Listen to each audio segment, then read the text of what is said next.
Hello, coconut macaroons ആണേ.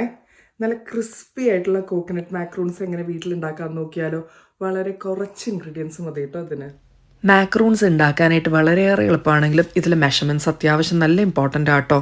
ഞാനൊരു 396 gram desiccated കോക്കറ്റിലോട്ട് ഒരു 2/3 കപ്പ് ഓഫ് കണ്ടൻസ്ഡ് മിൽക്ക് ഇട്ടു. 1 ടീസ്പൂൺ വാനില എസൻസും 1 നുള്ളുപ്പും ഇട്ട് നല്ല ഈവനായിട്ട് മിക്സ് ചെയ്യുക. എന്നിട്ട് വേറൊരു ബൗൾ എടുത്തിട്ട് 2 എഗ് വൈറ്റ്, എഗ്ഗിൻ്റെ വൈറ്റ് മാത്രം മതി കേട്ടോ, അത് സ്റ്റിഫ് പീക്കാവുന്നവരെ ബീറ്റ് ചെയ്യണം.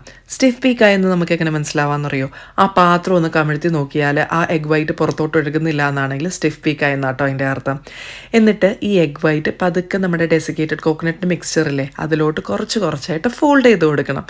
ഞാനിവിടെ എടുത്തിരിക്കുന്നത് നമ്മുടെ സിലിക്കൺ മാക്രൂൺ ഷീറ്റില്ലേ അതാട്ടോ. അതില്ല എന്നാണെങ്കിൽ നിങ്ങൾ ചുമ്മാ ബേക്കിംഗ് ട്രേയിൽ ബേക്കിംഗ് പേപ്പർ വെച്ച് ചെയ്താലും മതി കേട്ടോ. പ്രത്യേകം ശ്രദ്ധിക്കണം, നല്ല ഗ്യാപ്പിട്ട് ഓരോ സ്കൂപ്സും ഇടാനായിട്ട് മറക്കരുത് കേട്ടോ. എന്നിട്ട് പ്രീഹീറ്റ് ചെയ്ത അവനിൽ 20 to 25 മിനിറ്റ്സ് 180 ഡിഗ്രി സെൽഷ്യസിൽ ബേക്ക് ചെയ്യുക. നമ്മുടെ മാക്രൂൺസ് റെഡി. ഈസി അല്ലേ ഇത്? തണുത്ത് കഴിയുമ്പോൾ ഒരു എയർ ടൈറ്റ് കണ്ടെയ്നറിലാക്കി 7 ദിവസം വരെ റൂം ടെമ്പറേച്ചറിൽ 3 മാസം വരെ ഫ്രീസ് ചെയ്ത് നമുക്കിത് ഉപയോഗിക്കാം.